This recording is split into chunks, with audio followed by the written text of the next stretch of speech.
हाय, तो myself Vishnu Soni online classes में आपका वेलकम।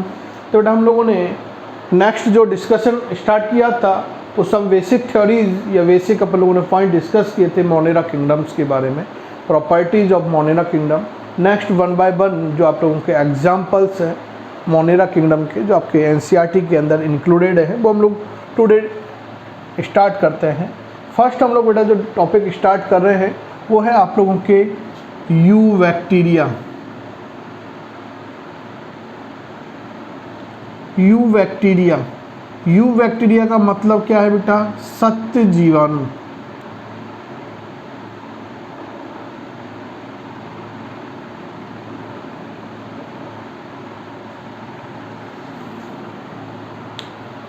इट्स क्लियर, अच्छा टॉपिक है क्योंकि इस टॉपिक का यूटिलाइजेशन बेटा आप लोग डायरेक्ट और इनडायरेक्ट भी देख सकते हो, क्योंकि 12th आप लोगों के एनसीईआरटी के अंदर जब आप लोग थर्ड यूनिट डिस्कस करोगे तो थर्ड यूनिट के अंदर सूक्ष्म जीवों का मानव कल्याण में योगदान, तो सूक्ष्म जीवों की बायोलॉजी के अंदर इम्पोर्टेंस है, तो वो आप लोगों के जब चैप्टर डिस्कस करोगे तो वहाँ पर भी इसका यूटिलाइजेशन होता है। नेक्स्ट आप लोग बायोटेक्नोलॉजी 12th के अंदर डिस्कस करते हो जैव प्रौद्योगिकी, तो बायोटेक्नोलॉजी के अंदर भी सम इम्पोर्टेंट जो बैक्टीरियल स्पीसीज है वो हम लोग यहाँ डिस्कस करेंगे। एस्चेरियन कोलाई, ई कोलाई नामक बैक्टीरियल स्पीसीज है, उसका यूटिलाइजेशन होता है। तो सम इम्पोर्टेंट कंसेप्ट है जो डायरेक्ट और इनडायरेक्ट बिलोंग करते हैं बैक्टीरिया के थ्रू, है ना। और आप लोग डिजीज़ वाला चैप्टर भी जब 12th के अंदर डिस्कस करते हैं ह्यूमन हेल्थ के बारे में, तो ह्यूमन हेल्थ जब डिस्कस करते हो मानव स्वास्थ्य के बारे में तो कुछ जीवाणु जनित रोग आते हैं, बैक्टीरियल डिजीज आती हैं, तो बेटा वो सब बिलोंग कहाँ से करती है? Is this topic. बहुत इंपॉर्टेंट अपन लोग इस टॉपिक को मान सकते हैं 11th and 12th both basis. It's clear, one by one अपन लोग डिस्कस करते हैं। फर्स्ट आप लोगों के लिए कहा जा रहा है बेटा कि जो जीवाणु होते हैं इन जीवाणुओं के बारे में हम लोग बायोलॉजी की एक ब्रांच में स्टडी करते हैं। इन बैक्टीरिया के बारे में बायोलॉजी की ब्रांच के अंदर स्टडी करते हैं। This branch is known as जीवाणु विज्ञान बैक्टीरियोलॉजी। जीवाणु विज्ञान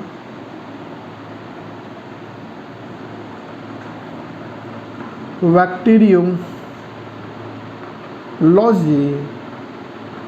तो जीवाणुओं के बारे में हम लोग बायोलॉजी की जिस ब्रांच में स्टडी करते हैं उस ब्रांच को क्या कहा जाता है बेटा? बैक्टीरियोलॉजी कहा जाता है। इट्स क्लियर, आगे चलें। नेक्स्ट अपन लोग डिस्कस करते हैं। नेक्स्ट पॉइंट आप लोगों के पास आ रहा है कि father of bacteriology, father of bacteriology. तो बैक्टीरियोलॉजी के बारे में बेटा एंटोनी वॉन ल्यूवेनहॉक ने फर्स्ट ऑफ ऑल बताया था।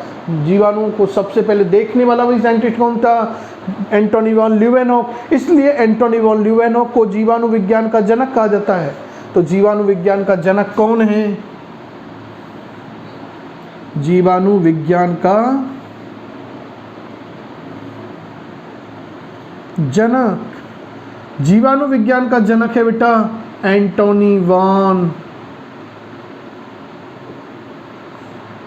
ल्यूवेनहॉक, जिसको आप लोगों को कहा था कि ये माइक्रोबायोलॉजी का भी फादर है।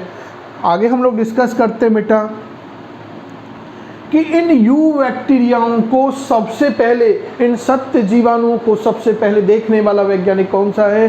तो एंटोनी वॉन ल्यूवेनहॉक। इस एंटोनी वॉन ल्यूवेनहॉक नामक साइंटिस्ट ने जो बरसात का पानी होता है, रेनी वाटर होता है, और दांतों के अंदर जो मैल होता है, दांतों के अंदर जैसे स्किन पे मैल जम जाता है ना अपन लोगों के, ऐसे ही दांतों पे भी मैल जमता है। कई बार देखना आप लोग जब मॉर्निंग में उठते हो तो कई बार जब अपन लोग पेस्ट वगैरह नहीं करते हैं, जब टूथपेस्ट का यूज़ नहीं करेंगे तो दांतों के ऊपर आप लोग देखना खुरच के नाखूनों से तो एक पार्ट निकल के आता है वाइट कलर का सा, वाइट येलोविश पार्ट निकल के आता है। उसके अंदर सबसे पहले बैक्टीरिया को डिस्कवर करने वाला साइंटिस्ट एंटोनी वॉन ल्यूवेनहॉक था। तो सबसे पहले देखा, गाना याद आ गया, देखा है पहली बार। तो सबसे पहले किसने देखा? एंटोनी वॉन ल्यूवेनहॉक ने। सर्वप्रथम देखने वाला वैज्ञानिक एंटोनी वॉन ल्यूवेनहॉक। कहाँ देखा? तो बरसात के पानी में और दांतों के मेल में।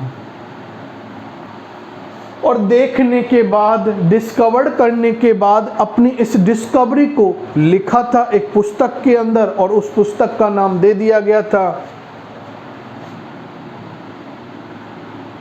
पुस्तक जिसके अंदर उसने इस बैक्टीरिया के बारे में लिखा था। क्या था? The secrets of nature discovered by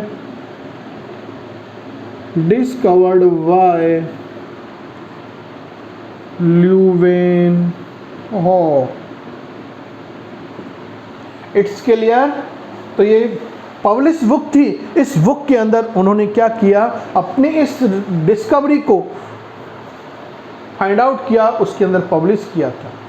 it's clear? यहाँ तक कोई प्रॉब्लम बेटा? आगे बढ़ें। आगे हम लोग बात करते हैं, वो है आप लोगों के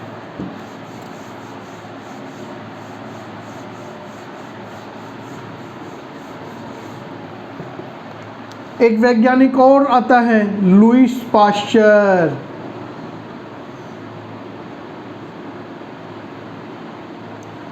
लुईस पाश्चर, और इस लुईस पाश्चर नामक वैज्ञानिक ने बेटा जर्म थ्योरी का प्रतिपादन किया था। जर्म थ्योरी का प्रतिपादन किया, और जीवाणुओं को इन्होंने क्या दिया? जीवाणुओं को जर्म नाम दिया। जीवाणुओं को क्या किया था बेटा? जर्म नाम दिया। और इन्होंने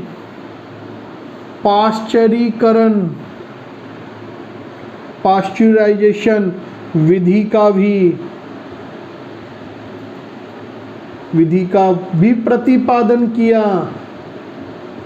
क्या होती है पाश्चरीकरण? तो बेटा जितने भी जो आप लोगों के लिक्विड्स होते हैं, जैसे अपन लोग कोल्ड ड्रिंक वगैरह देखते हैं, तो वो बेटा कोल्ड ड्रिंक वगैरह लॉन्ग टाइम तक क्यों प्रिजर्व रहती है?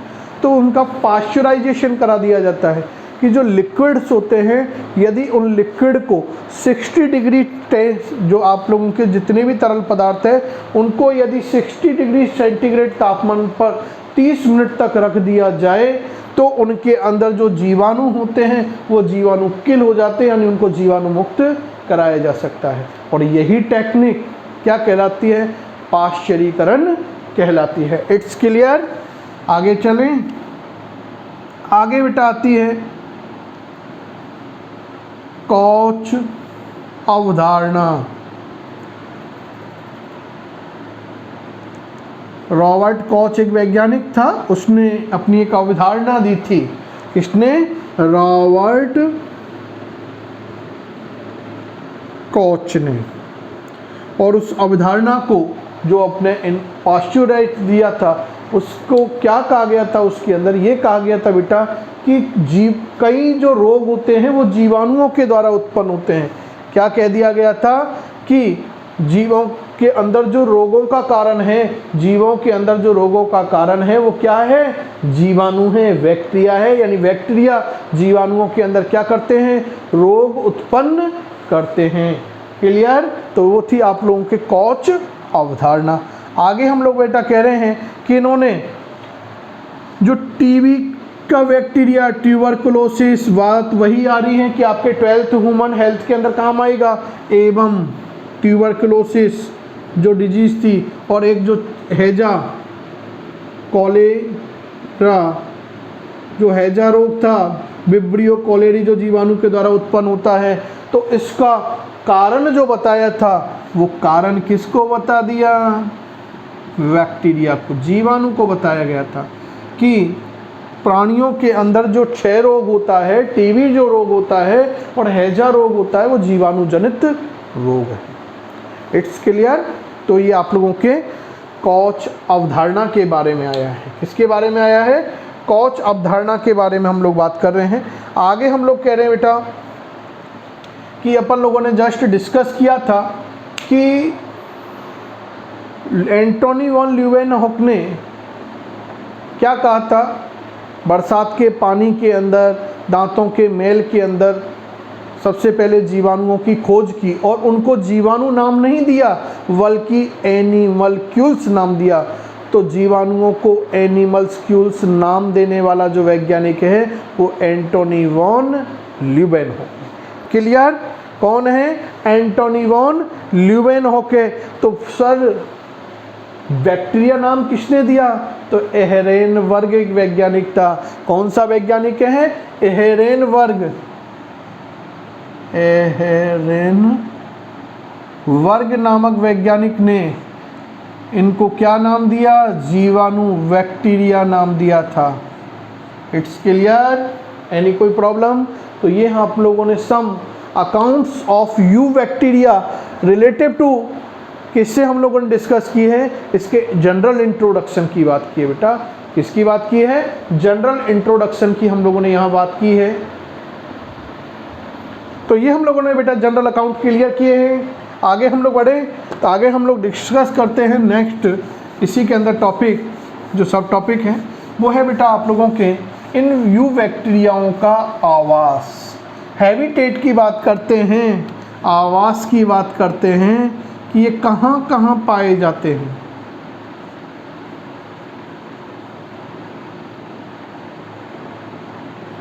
कि केवल मेरे यहीं पाए जाते हैं कि आपके यहाँ पर भी मिलेंगे? क्या बॉम्बे में भी मिलेंगे? क्या गोवा में भी मिलेंगे? क्या शिमला में भी मिलेंगे? क्या अमेरिका में भी मिलेंगे? अरे क्या कोल्ड रीजन में मिलेंगे या वार्म रीजन में मिलेंगे? क्या सॉइल में मिलेंगे या एयर में मिलेंगे? यही उसके हैबिटेट की बात करने वाले हैं बेटा। तो ये समझने के लिए बोला है आपको। तो बेटा जनरली इससे आप समझ गए होंगे कि जो बैक्टीरिया होते हैं, यू बैक्टीरिया होते हैं, वो हैबिटेट के बेस पर कॉस्मोपॉलिटन होते हैं, सर्वव्यापी होते हैं, हर जगह मिल जाते हैं। मोनेरा किंगडम में भी हम लोगों ने बोला था कि जनरली हम लोग बात क्या कर रहे हैं, ये क्या होते हैं? सर्वव्यापी होते हैं, हर जगह मिल जाते हैं। चाहे तो गर्म पानी के झरनों तक की बात कर ले, गर्म पानी के झरनों में भी मिल जाते हैं, ये मृदा में भी मिल जाएंगे, ये वायु में भी मिल जाते हैं, ये जल में भी मिल जाते हैं, ये चट्टानों पर भी मिल जाते हैं। तो हर आवासों में, जिस आवास की भी बात करें उस आवास में भी पाए जाते हैं। और एक चीज़ कंसेप्ट याद रखना आप लोगों को, वो आगे काम आएगा जब आप लोग बायोटेक्नोलॉजी 12th के अंदर डिस्कस करेंगे।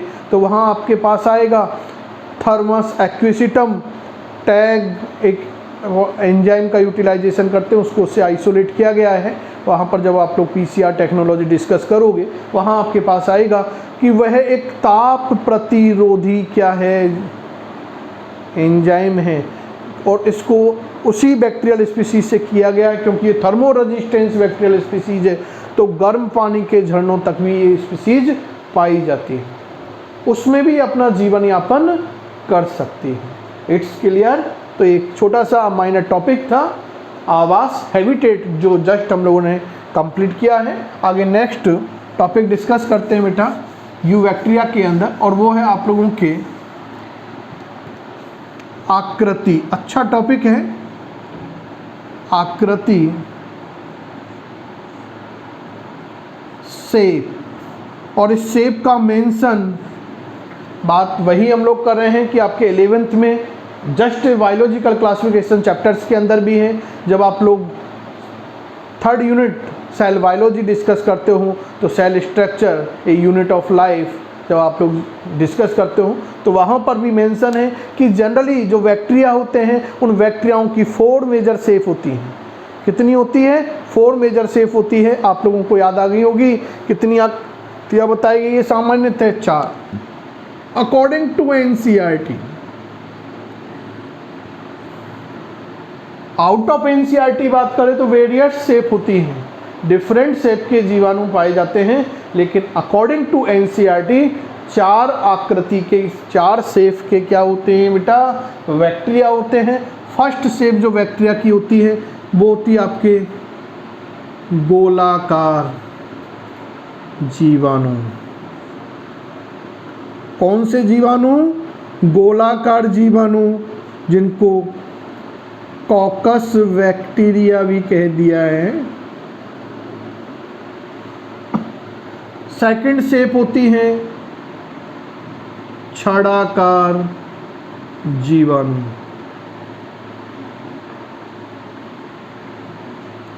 जिसको कहा जाता है बेसिलस से बैक्टीरिया है। Third other is spirillum. Spirillum का मतलब होता है बेटा सर्पिलाकार जीवाणु।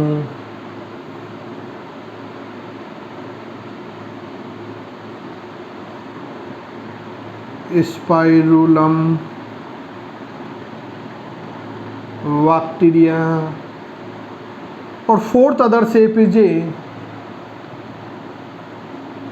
वो है आप लोगों के कॉमा या विब्रियो आती है ना, विब्रियो कॉलेज आई, तो विब्रियो जीवाणु,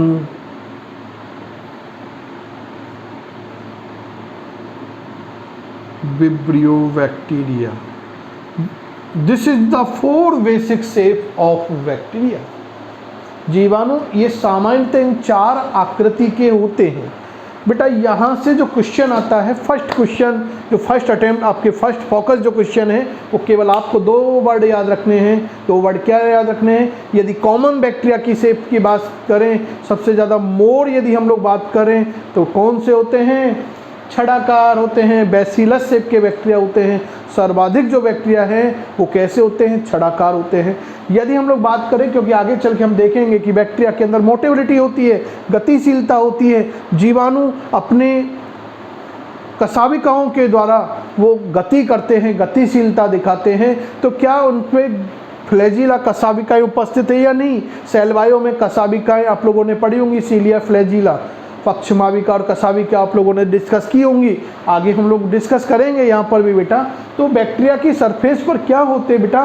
फ्लैजिला प्रेजेंट होते हैं। तो if flagella present then the bacteria are motile, और then flagella are absent then bacteria are non motile, अचल होते हैं। प्रेजेंट तो चल, और जब एब्सेंट तो क्या होते हैं? अचल होते हैं। वही हम लोगों ने कहाँ भी देखा था बेटा? स्पोर्ट्स के अंदर भी बात की थी, बीजाणुओं के अंदर भी बात की थी कि चल बीजाणु, अचल बीजाणु, जब आप लोग जनन की बात कर रहे थे, तो वहाँ हम लोगों ने जो लेसन फर्स्ट के अंदर जब हम लोगों ने रिप्रोडक्शन एक ऑर्गेनिज्म का प्रॉपर्टी डिस्कस की थी, तब हम लोगों ने डिस्कस किया था। तो आगे हम लोग बात करते हैं कि जो सामान्यतः इनमें से जो गोलाकार जीवाणु होते हैं वो कैसे होते हैं? अचल होते हैं, नॉन मोटाइल होते हैं। बिकॉज क्यों होते हैं? रीजन आपके पास आ गया है, क्योंकि इनकी सरफेस पर क्या एब्सेंट होते हैं बेटा? फ्लैजिला एब्सेंट होती है, कशाभिकाएं अनुपस्थित होती है। So coccus bacteria are non motile and bacillus, spirillum और vibrio both are non motile और मोटाइल। ये डिपेंड करती है कि सरफेस पे फ्लैजिला प्रेजेंट है और एब्सेंट है, उसके ऊपर ये क्या करती है बेटा? डिपेंड्स करती हैं। आगे डिस्कस करें बेटा, फर्स्ट शेप के बारे में हम लोग डिस्कशन करते हैं। फर्स्ट बेसिक शेप आपकी कौन सी है बेटा? गोलाकार जीवाणु, कोकस बैक्टीरिया। 1 बाय 1 डिस्कस करना है और लेवल टू लेवल डिस्कस करना है, क्योंकि नीट लेवल पर अपने आप में इम्पॉर्टेंट है। बैक्टीरिया टोटल नीट के लिए इम्पोर्टेंट है। बेसिक जब हम लोगों ने टॉपिक स्टार्ट किया है तभी आपको बता दिया है कि बहुत इम्पोर्टेंट टॉपिक आपके रन हुआ है, तो इंटरेस्टिंग टॉपिक भी है और थोड़ा सा समझने का टॉपिक भी है। एक बार समझ में आ गया तो लाइफ टाइम वैलिडिटी प्रोग्राम मिल जाएगा। क्लियर? गोलाकार जीवाणु, तो पहली बात आपके पास समझ में आ चुकी थी कि ये जो जीवाणु होते हैं, सामान्यतः जो गोलाकार जीवाणु होते हैं, ये कैसे होते हैं भाई? पता तो चल गया, गोलाकार आकृति के होते हैं। गोलाकार आकृति, इसमें मैंने तो कुछ नया नहीं बताया, शब्द नहीं बताया है, बस मैंने तो एक जो नया बताया वो क्या बताया है कि इनकी सरफेस पर कशाभिकाएं अनुपस्थित होती है। So these are non motile, यानी ये अचल होते हैं। कैसे होते हैं? अचल होते हैं। अचल होने का रीजन, इट मीन्स इनकी सरफेस पे कशाभिकाएं, फ्लैजिलाएं क्या होती हैं? अनुपस्थित होती हैं। कशाभिकाएं अनुपस्थित होती हैं।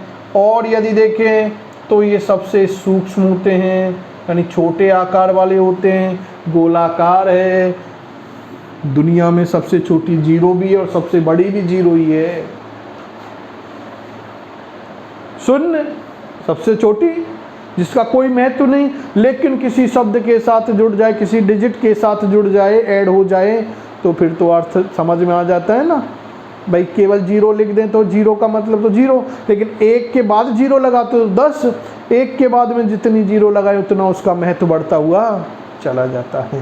तो ये माइंड में आपको याद रखना है, रिमाइंड रखना है कि भाई जीरो सबसे छोटी भी है और सबसे बड़ी भी है। इट मीन्स गोलाकार जो जीवाणु हैं ये क्या हैं, सबसे सूक्ष्म हैं, स्मॉलेस्ट हैं। आगे बात करते हैं तो आगे आपके ये सबसे अधिक प्रतिरोधी होते हैं, ये सबसे अधिक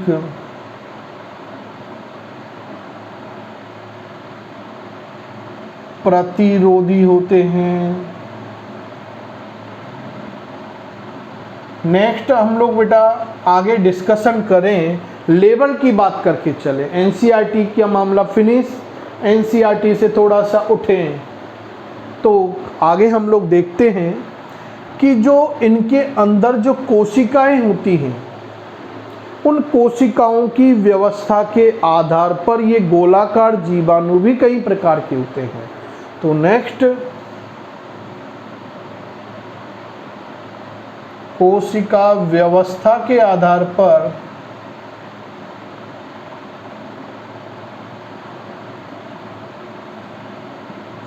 ये निम्न प्रकार के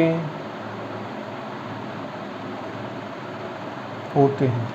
ये क्या होते हैं, डिफरेंट टाइप के होते हैं। वन बाय वन डिस्कस करते हैं। इधर मेंशन कर रहा हूं मैं। Number 1, first is a monococcus जीवाणु।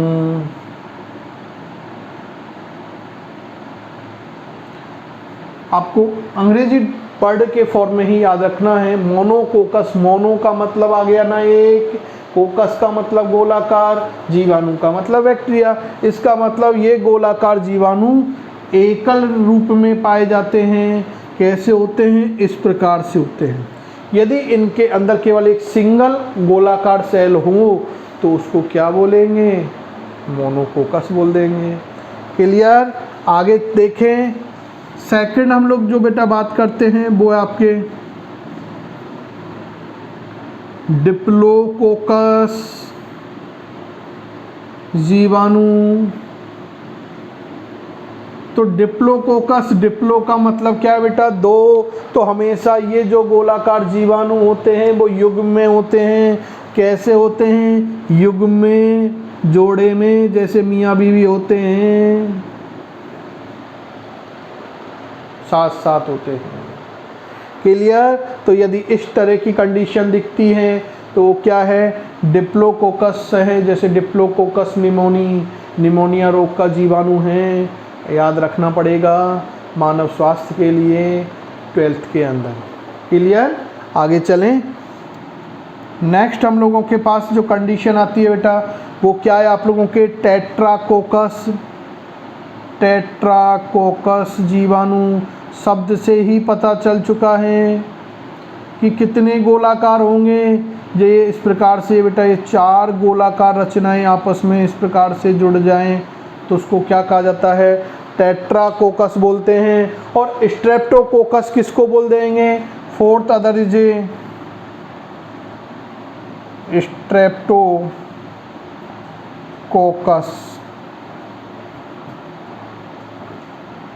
जीवाणु। अच्छा है, स्ट्रेप्टोकोकस लैक्टिया के अंदर होता है। तो इसमें क्या होता है बेटा, यदि ये गोलाकार जीवाणु एक श्रृंखला के रूप में पाए जाते हैं, जैसे पढ़ते हो ना आइसोमेरिज में, श्रृंखला व समायवता, तो श्रृंखला के रूप में जब कार्बन चेन श्रृंखला में जुड़ जाए, है ना कार्बन, तो वो है आपके। तो इसी प्रकार से जब ये गोलाकार जो जीवाणु हैं ये अनेक आपस में इस प्रकार से श्रृंखलावत जुड़ जाएं तो 4 से अधिक हो गई ना। तो this condition is known as a streptococcus bacteria. इनको क्या कहा जाता है? स्ट्रेप्टोकोकस बैक्टीरिया कहा गया है। क्लियर? आगे हम लोग बेटा डिस्कस करते हैं, वो आप लोगों के अगली आती है सार्सिनी। नेक्स्ट कंडीशन क्या आती है? सार्सिनी कंडीशन हम लोग यहाँ पर डिस्कस करते हैं। और सार्सिनी कंडीशन के अंदर जो हम लोग डिस्कशन कर रहे हैं वो सार्सिनी के अंदर क्या डिस्कस करते हैं, वो है आप लोगों के कि इसके अंदर जो जीवाणु होते हैं, सार्सिनी कंडीशन में क्या होते हैं कि ये 8 से लेकर 64 तक ये घनाकार आकृति में आपस में जुड़ जाते हैं। इस तरह से क्यूबिक शेप बना देते हैं, ऐसे घन के रूपी रचनाएं है ना, घनाकार रूप में जुड़ जाते हैं। तो इस प्रकार के जीवाणुओं को कहा जाता है बेटा सार्सिनी जीवाणु। क्लियर? तो जो गोलाकार जीवाणु हैं, ये गोलाकार जीवाणु भी हम लोगों ने कोशिका की व्यवस्था के आधार पर मोनोकोकस, डिप्लोकोकस, टेट्राकोकस, स्ट्रेप्टोकोकस, सार्सिनी और एक और हम लोग देख सकते हैं बेटा स्ट्रेफाइलोकोकस। स्ट्रेफाइलोकोकस जिसके अंदर ये जीवाणु अनियमित समूह के रूप में जुड़ते हैं। निश्चित नहीं होता कितने ग्रुप जुड़ रहे हैं, है ना, अनियमित समूह के रूप में जुड़ते हैं, तो उसको क्या बोलेंगे? स्ट्रेफाइलोकोकस बोल देते हैं। It's clear? तो ये हम लोगों ने जस्ट फर्स्ट शेप के बारे में डिस्कशन किया है। सेकंड जो बेटा शेप आप लोगों के यहाँ पर मेंशन है वो क्या है? छड़ाकार जीवाणु। कौन से जीवाणु हैं? छड़ाकार जीवाणु हैं। छड़ाकार जीवाणु खुद शब्द से पता चल रहा है छड़ के। घर पे मम्मी खूब पिटाई करती होगी ना छड़ से, डंडे से, तो छड़ रूपी है। डंडा को देख लिया ना कैसा होता है। तो ये जीवाणु लंबे होते हैं, पता चल गया, गोल नहीं है, लंबे हैं, छड़ाकार आकृति के होते हैं। पहली बात तो मम्मी की पिटाई सबने खा ली इसलिए मालूम चल गया। तो छड़ाकार में पहली कंडीशन तो क्या देखें? छड़ाकार आकृति। ये रॉड शेप के होते हैं। आगे बात करते हैं तो बेटा रॉड शेप के होंगे। तो ये कैसे होते हैं? मोटाइल होते हैं। सर मोटाइल चल क्यों होते हैं? क्योंकि इनकी सरफेस पे बेटा क्या प्रेजेंट होते हैं? क्या प्रेजेंट होते हैं? फ्लैजिला कशाभिकाएं प्रेजेंट होती हैं। और उन कशाभिकाओं की उपस्थिति की वजह से ये जो छड़ाकार जीवाणु हैं वो कैसे होते हैं? चल होते हैं। कैसे होते हैं? चल होते हैं। तो लिख दें यहाँ पर अपन लोग क्या होंगे? ये छड़ाकार आकृति के होते हैं। और कैसे होते हैं? ये चल होते हैं। चल होने के पीछे कारण कशाभिकाएं उपस्थित होती हैं। कशाभिकाएं उपस्थित होती हैं। और एक कंसेप्ट आपको बताई थी, सबसे सामान्य संरचना है ये बैक्टीरिया की, सबसे सामान्य प्रकार है।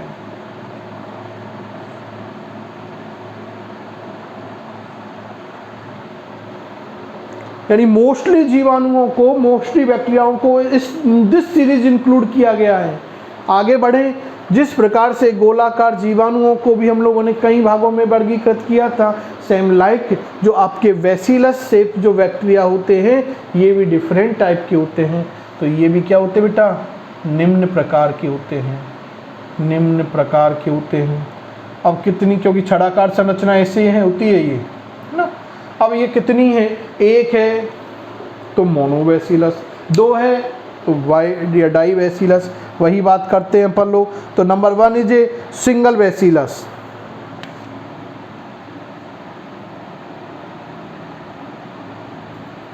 सिंगल वेसिलस बैक्टीरिया मालूम चल गया है, इस तरह से होंगे। दूसरा डाइवेसिलस बैक्टीरिया इस प्रकार से होंगे। ये दो छड़ाकार रचनाएं, कोशिकाएं आपस में जुड़ गई ना। क्लियर? तो हम लोगों ने क्या कहा है कि छड़ाकार जीवाणु कैसे होते हैं, एक तो छड़ाकार होते हैं, दंडाकार होते हैं।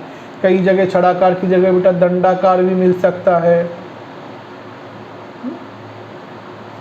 चल होते हैं, रीजन क्या है, कसाबिकाओं की उपस्थिति की वजह से होते हैं। आगे हम लोग बात करते हैं कि ये सबसे सामान्य प्रकार होता है जीवाणुओं का, जो निम्न प्रकार के हो सकते हैं। यदि हम लोग बात करते हैं तो पहला single bacillus, di bacillus, streptobacillus bacteria. इसका मतलब ये जो छड़ाकार दंडाकार जो कोशिकाएं हैं, यदि इस प्रकार से एक श्रृंखला के रूप में आपस में जुड़ जाएं तो उसको क्या बोल देंगे, स्ट्रेप्टोबैसिलस बोल देते हैं। क्लियर हो गया? कोई एनी प्रॉब्लम नहीं ना बेटा? तो ये आप लोगों के जनरल हमारे पास अकाउंट किसके बारे में हो गई, छड़ाकार के बारे में होती है। छड़ाकार के बाद नेक्स्ट हम लोगों के पास जो शेप डिस्कस करते हैं वो है आपके स्पाइरिलम। कौन सी शेप डिस्कस करते हैं, स्पाइरिलम शेप के बारे में डिस्कस करते हैं। तो ये जीवाणु बेटा कैसे होते हैं, सर्पिलाकार आकृति के होते हैं। जस्ट मैं इधर रेड कलर से इसको नोट करता हुआ चल रहा हूँ कि ये कैसे होते हैं। एक तो सर्पिलाकार होते हैं और ये चल होते हैं, मोटाइल होते हैं। मोटाइल आते ही अब तो सर सीख गए, जब भी दिखा दे मोटाइल चल तुरंत बना देना बेटा कसाबिकाएं। जब भी चल वर्ड का यूज हो जाए तो मोस्टली बायोलॉजी के अंदर कसाबिकाओं के बारे में बोल देना। फ्लैजिला प्रेजेंट होती हैं। तो बेटा इस तरह से ये क्या है, आप लोगों के स्पाइरुलम कंडीशन है, जिनके जो एंड वाले पार्ट होते हैं, इन एंड वाले पार्ट्स पर क्या होती हैं, ये कसाबिकाएं उपस्थित होती हैं। क्लियर हो गई कंडीशन? क्लियर यहाँ तक? कोई प्रॉब्लम? आगे अपन लोग बात करते बेटा वो है आप लोगों के कॉमा विब्रियो जीवाणु की बात करते हैं। तो विब्रियो जो जीवाणु होते हैं ये कैसे होते हैं, कॉमा आकार के होते हैं। यहाँ मैं ब्लू कलर से इसकी बात कर लेता हूँ। ये कॉमा आकृति के होते हैं, ये चल होते हैं। इस तरह से इनकी सेफ एनसीईआरटी के अंदर देख लेना आप लोग बेटा एक बार। एनसीईआरटी के अंदर जब आप लोग देखोगे तो इमेज बना रखी है इन फोर की, याद रखनी है एम्स, क्योंकि लास्ट आप लोगों के जो एम्स का पेपर आया था 2019 वाली एम्स का, यदि आप लोग पेपर देखोगे तो उसके अंदर ये क्वेश्चंस था, मेंशन क्वेश्चन था। नीट में भी ये क्वेश्चन आ चुका है ना, तो उसमें आप लोगों को इमेज देकर मैचिंग करवाई थी। तो ये आप लोगों को हम दोनों जो टॉपिक डिस्कस किया है वो क्या किया है, जीवाणुओं की आकृति। तो जीवाणुओं की आकृति में बेटा अपन लोगों ने सिंपल कहा है कि जीवाणु ये सामान्यतः 4 आकृति वाले होते हैं। 4 शेप याद रखनी है। एनसीईआरटी से मैं वापस यहाँ रिमाइंड कर देता हूँ आप लोगों को कि एनसीईआरटी बुक से आप लोग इनकी जो इमेज है, जो इनके चित्र दिए हुए हैं वो आप लोगों को ड्रॉ करने हैं, आपको माइंड में याद रखने हैं। क्योंकि यहाँ पर लोगों ने समझने के लिए डायग्राम ड्रॉ कर लिया है, लेकिन एनसीईआरटी से जब देखोगे तो कॉन्फिडेंस लेवल बढ़ता है बेटा। एनसीईआरटी से हमेशा आप लोगों को एनसीईआरटी को रामबाण औषधि के रूप में यूज करना है। आगे भी हम लोग बेटा ये कह रहे हैं कि यदि आप लोगों को ये वीडियो देखते हैं तो माय यूट्यूब चैनल्स हैं विष्णु सोनी बायोलॉजी, तो उसको लाइक सब्सक्राइब करें। उस पर आप लोगों आगे भी कई वीडियो जो ट्रिकी बेस बायोलॉजी हैं उसके भी हम अपलोड हैं, तो वो भी आप लोग वहाँ से डिस्कस कर सकते हो। तो मैं क्या कह रहा था बेटा कि आप लोगों को नीट को यदि क्वालिफाई करना है तो एक बहुत बेस्ट स्ट्रेटजीज अपनानी होगी। केवल पढ़ने से ही बेटा नीट सेलेक्ट नहीं होते। ऐसे बहुत सारे स्टूडेंट हैं, मैंने अंडर 100 रैंक प्रोड्यूस की हुई है, तो उन टॉप रैंकर्स को 23 रैंक्स माई स्टूडेंट आज एम्स जोधपुर के अंदर हैं। तो बेटा हम लोग जो बात कर रहे हैं वो ये है कि जब भी हम लोग कह रहे हैं कि नीट को करना है तो नीट की एक स्ट्रेटजीज होती है, उस स्ट्रेटजीज को फॉलो करके ही नीट के अंदर सेलेक्ट होते हैं। क्योंकि नीट में बेटा मैटर बहुत कुछ है, बायोलॉजी एक भंडार है, और थ्योरेटिकल भी है। तो थ्योरेटिकल सब्जेक्ट को रटना नहीं होता बेटा, उसको कंसेप्ट को समझना होता है। जब कंसेप्ट आप लोग समझ जाते हो तो बहुत कुछ कम पढ़ना होता है। तो बायोलॉजी को, पूरी बायोलॉजी को हम लोग 40-50 पेज के अंदर करा के भेज देते हैं। केवल ये 40-50 पन्ने ही आपको याद रखने हैं और नीट के अंदर सेलेक्ट। तो एक ये स्टेगरीज का तरीका है, उससे आप लोगों को चलना होगा। तो एक बहुत बेटर प्लानिंग आपको करनी है। टॉपिक अपन पढ़ते हैं, जस्ट देखते भी हैं, लेकिन क्वेश्चन जहाँ आते हैं वहाँ बेटर परफॉर्मेंस हो जानी चाहिए। बच्चे की क्या होती है बेटा हैबिट, ये सब कुछ पढ़ता रहता है, जहाँ से टॉपिक आते वो वीक रह जाता है। तो हमें ये पकड़ होनी चाहिए कि टॉपिक कहाँ से आता है। क्लियर? तो आई होप कि अपन लोगों ने आज जो टॉपिक क्लियर किया था वो आपके कंफर्म हुआ होगा। Thank you, good bye.